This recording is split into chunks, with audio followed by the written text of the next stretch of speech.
The average age of a first-time home buyer is the highest it's ever been.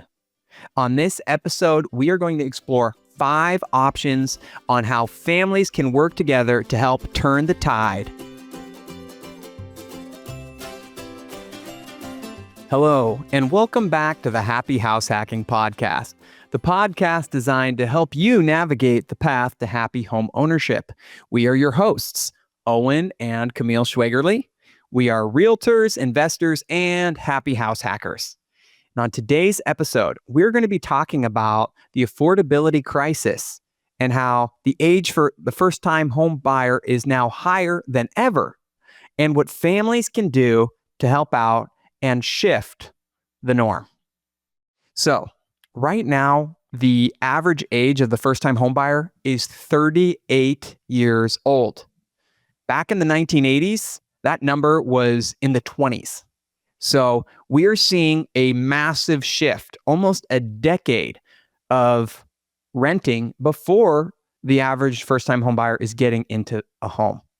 So this is a crisis. This is a huge problem because they're missing out on a whole decade of real estate, home ownership, and investing potential. Yeah, so this episode is really tailored towards parents, right? Parents of young kids, 18 and under, and then parents of adult children. And what does the role of a parent look like in helping their child achieve home ownership?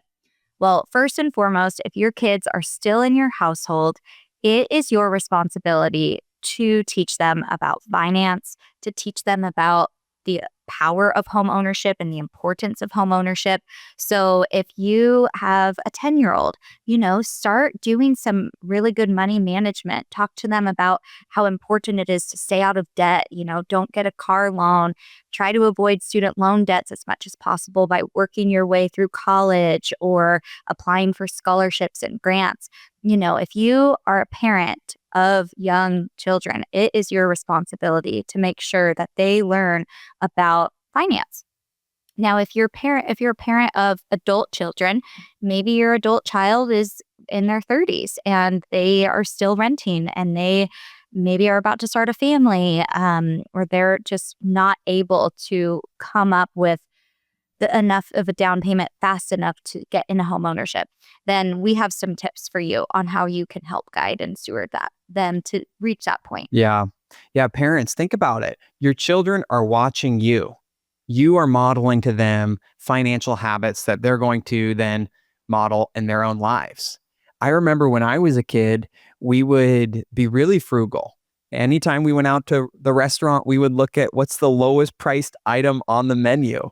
And I remember being really frugal and, saving and investing. And there was just so many things I'm grateful my parents showed us. They were really great at delaying gratification. So instead of pulling the credit card out and buying something on credit, they only paid cash for their purchases. And so as parents, we need to model that for our children and make sure that they understand what it is to earn and save until you can afford to buy something. So, yeah, I remember my parents when I was probably about 8, 9 years old. We had a Dave Ramsey Christmas, and all of our Christmas gifts were Dave Ramsey kid themed, where we had our own wallet with the envelopes and the cash. And my mom would give us our paycheck at the end of every week because of all the chores that we did. And then she'd go through and look through our envelopes and she'd ask me, how come you don't have any money in savings? You have it all in your spend. And I was like, well, I don't want to save any money. And so she had to teach me the importance of saving and tithing too, because when we went to church, I was reluctant to give money. I wanted to take it for myself. So anyway, those are the memories that stand out, right? And so we have these conversations ourselves with our kids. Our kids are pretty young right now, but we're already thinking, okay, what does it look like as they're growing up to have these values instilled with them where they're excited about buying a home in their 20s and have the ability to do so? Mm-hmm. Absolutely. So let's talk about the affordability crisis. I mean, we talk about this all the time, but what's happening here is obviously a supply and demand shortage. So according to the Case-Shiller we are near, they basically track data on home affordability, and they say we have had chronic underbuilding of homes by about 3.7 million units. So what that means is we need 3.7 million homes just to catch up on where we need to be nationwide. So there's still a chronic undersupply of homes built in our country. We're having babies, people keep growing families, and they need homes to go into. So population growth is huge, and then we don't have enough homes to keep up. Then we've had multiple years where rates have been extremely high compared to where they were during the 2010 era. Right now, rates are the lowest they've been in over a year. We're down to about 6%. But it's been 3+ years now of over 6% interest rates, which has been kind of a shock to the market. Affordability wise, the rates cause the payments to be higher, and therefore buyers are hurting. With prices had gone up quite a bit since the pandemic, and those prices have stuck. People thought, oh, those prices are going to come back down. Well, they have come down a little bit, but they've plateaued and they've leveled off. And so those prices are now at new highs, and those rates are at new highs. And so what we're having is just a combination of high prices, high mortgage rates, low supply of homes equals home ownership is happening later and later. Yeah, the latest statistic is that approximately 25% of first-time homebuyers used family help in order to get into home ownership. Whether that was, an aunt, an uncle, or really a mom or a dad, that's where first-time homebuyers are able to get in. So we're going to go through 5 strategies that if you are a parent of an adult child who's struggling to get into home ownership, here are some ways that you can help them while not necessarily enabling them or helping them buy the absolute dream home, but just getting started, because that's what it takes. It's just helping them get their foot in the door so then they can launch and really level up after that. Yeah. So strategy number 1 is a gift or a loan to help with the down payment. So think about it. We hear it all the time. People are living paycheck to paycheck. It's really hard to save. They can afford their monthly rental rate. They can afford their monthly lifestyle. They can afford all their costs monthly, but they're not able to save enough to get to a point where they have a healthy down payment. So what do we see, Camille? Like, how does this usually play out? Yeah, so what we've seen is usually it's, $10,000 to maybe $30,000 of gift funds that a parent is able to give their child. So, it's not reaching that 20% down payment at all, but it's a little boost to help the child, really, the 25+ year olds get into home ownership. So any amount will help. And most of the time we see parents just give it to their child. And it's like, hey, you know what? Here's a gift for you. It's the next 10 Christmas gifts you're going to get. Here you go. And then other times we've seen more of a loan situation where maybe there's a family who has more funds available to help. And so they're able to gift 20 to 50 or even 100% of the money to buy a house. And then they restructure it later where the child is paying them a loan. So maybe it's a better interest rate that the child is getting with the parent, but there are ways to do that, where if you still want to make an investment for your child and watch your money grow, well, then you can do so by giving them money as a loan, and you negotiate the terms. Maybe it's a 15-year loan at a 4% interest rate or something. So you have that creative ability. But most of the time, we just see some assistance with a down payment. Yeah. I mean, we've had a few first-time buyers lately get in with as low as $12,000 out of pocket, up to $25,000 out of pocket. And the parents were able to give on that $25K down. They basically helped do half. So around $12,000 in gift funds. And what's nice about that is there is a gift tax threshold. I think it's about $18,000 per parent to child per year. So you can look into it, talk to your CPA, but each parent can gift up to $18,000 per child per year. So that's anything above that threshold would then be taxed. So just make sure to plan wisely for that. But what we're seeing is this is the best gift you can do. This is the most incredible gift and thing you can do right now to set your kids up for life. And if you have the ability as a parent to save, invest, or have some money set aside where you can gift that money to your child to help them get into home ownership right now, you may be able to help them achieve that goal. Instead of being an average age of 38, you may be able to pull that down a decade or more. And how incredible would that be if you were able to help set up your kids and one day your grandkids into a property so that way they can benefit from being homeowners as well? Okay. Yeah, the second way is to co-sign or be a co-borrower with your child. So definitely have very thorough conversations with your adult child and his or her spouse about this if you go down this route, because you're going to want to make sure title's clear, you have a good understanding of how this is going to be structured. But we've had some clients where, husband and wife was 90% owners and the other set of parents were 10% owners of this property. And they were able to benefit from the parents being on title to help qualify from an income standpoint, and their overall debt to income ratio was improved because of the parents' assistance and just their track record. So that's one way too. You're not it's just on paper. You're not giving them any money, but you're using your good credit and your good financial standing to help the borrowers qualify in order to get the loan or to get a higher loan to get a bigger house for what their needs are. So that's one idea as a way to help out, is if you have the ability to be a co-borrower or a co-signer, that would be one way to do it. And we have to caution you on this because you have to keep in mind that now when you go get your credit score pulled, this loan, this mortgage is going to pop up on your credit score. So this is going to affect your DTI for your future refinancing or purchasing situations. So you have to make sure that you are comfortable and okay with that. So definitely have those conversations like Camille said, and make sure that your child is someone you would trust to be in a co-borrower situation with. Yeah, exactly. This one definitely requires a lot of trust. This is not for every family, that's for sure.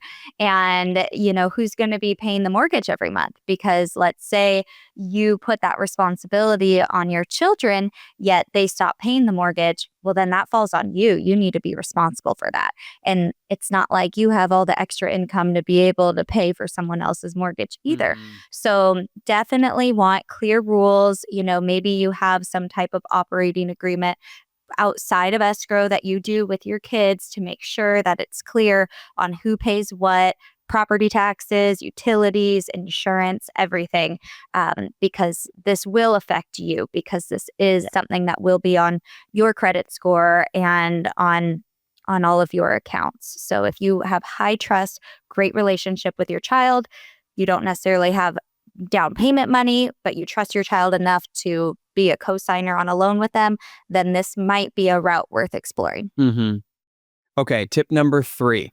We touched on this a little bit earlier, but this is the intra-family bridge loan or transfer of funds. So let's say your family has a trust and the trust has a large amount of capital sitting in it or equity from other properties. What could be done is essentially take that money out of the family trust and then lend it to the child. So what you've done is you could potentially create either a large down payment for the child to qualify for a loan.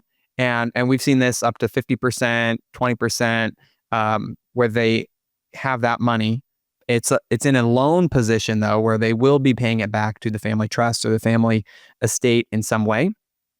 And it's usually at a lower interest rate than the going rates on the open market. So there's a financial benefit and incentive to the children. And the other thing that's really nice about that is the child is paying back into the estate, which one day will go to the heirs anyway. So it's kind of like they're paying into their future inheritance. And the interest is going right back into the trust, right back into the estate, which would then stay in the family for the future. So this is a pretty unique way of doing it. And it gives the ability for the first-time buyer to use the family capital that's sitting there and then get in at, a better rate and term. Yeah, we've had some clients be able to do this route, and they recognize 100% that they were a very blessed family and that they know that this was an opportunity that really propelled them and nothing to take for granted. And so that was cool to see how much they appreciate their parents' Yeah. hard work. But something cool was that in the competitive market, they were cash buyers. So that helped get their offers accepted in multiple offer situations. So that's a huge benefit for you. If you have this ability, then let's talk about what it looks like to structure something like that, where it's a win-win for both people, but the adult child and his or her family are able to outbid every other offer simply on terms because they're a cash buyer. They could close within 2 to 3 weeks, no problem. And then that you would just structure a loan outside of escrow with them for that. The other thing too is this also requires a high level of trust with your child. So you're going to want to have clear operating rules. You're going to want to make sure that they're keeping up on insurance, on property taxes.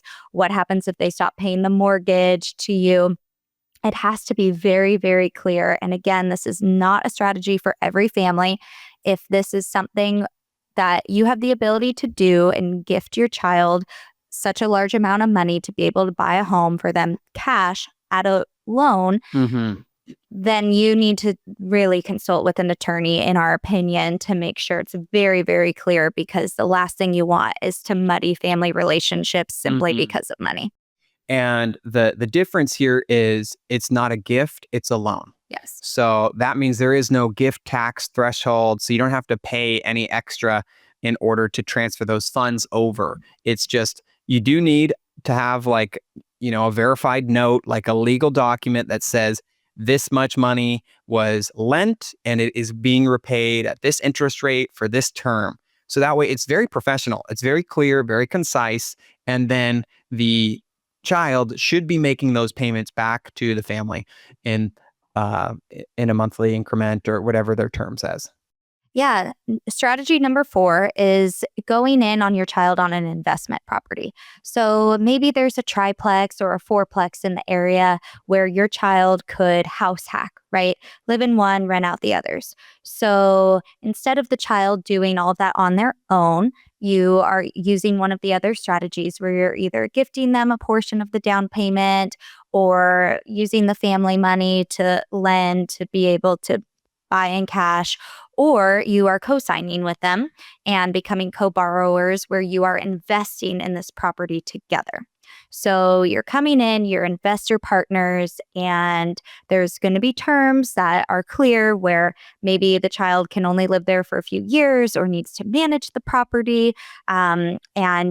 What we suggest would be structuring some type of LLC where you're on title together, but it's very clear what the equity shares are. So that way there's not any issues or title challenges. And if something were to happen to any of the co-investors, that your property wouldn't end up in probate either. So this would be a great strategy if you as a parent are looking for a way to invest in an area.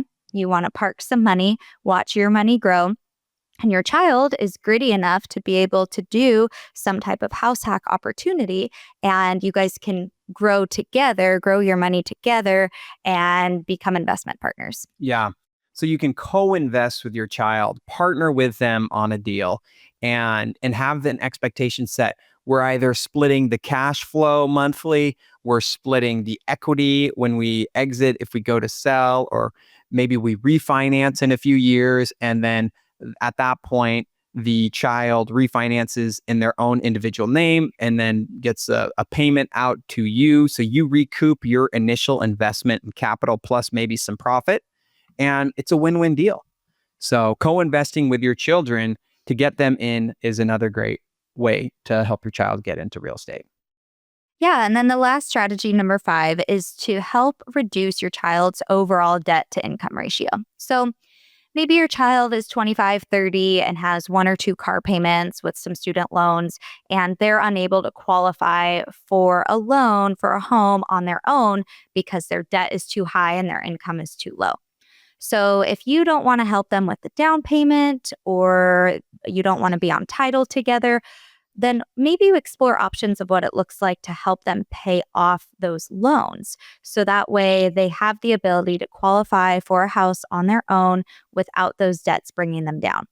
Same way, if you were to help them, with a down payment and want some repayment later, you could structure something where if you say, hey, I'll pay off your $20,000 worth of debt, of your car loan debt, your student loan debt. And if, in the next 5 years, you're paying me back at, a 4 or 5% interest rate. You can structure things like that. Make sure that you have all the rules clear and concise, because again, you don't want any type of family issues just because of money. So if you trust your child and you know that you can work together, this could be a great way. And then that way they have the satisfaction of being able to qualify for a loan totally on their own without their parents needing a cosign, without getting the waters even more muddy. But you're still giving them the benefit because you are helping them get out of that debt in order to qualify. Yeah. So those are the 5 tips. Those are 5 strategies. Parents, right now, more than ever, your children need your help to buy a home. 1 in 4. 1 in 4 are getting help from their parents. And so that means 75% aren't, which is great. We love that. However, what we want to do is help normalize the conversation and help make this more common, where parents can talk to their grown children and say, hey, look, you've been living at home for a while. Let's create a plan. Let's get you into your own home. What can we do? Here are the 5 options. So if you have an adult child that you want to help set up and get into a home, send us a message. Contact us. We'd love to do a free consultation and explore these options and find out what would work for you to help your child get into their first home. Thank you, everyone, so much for watching. And please like and subscribe to this podcast and share it with someone you think would benefit from it. We'll see you next time.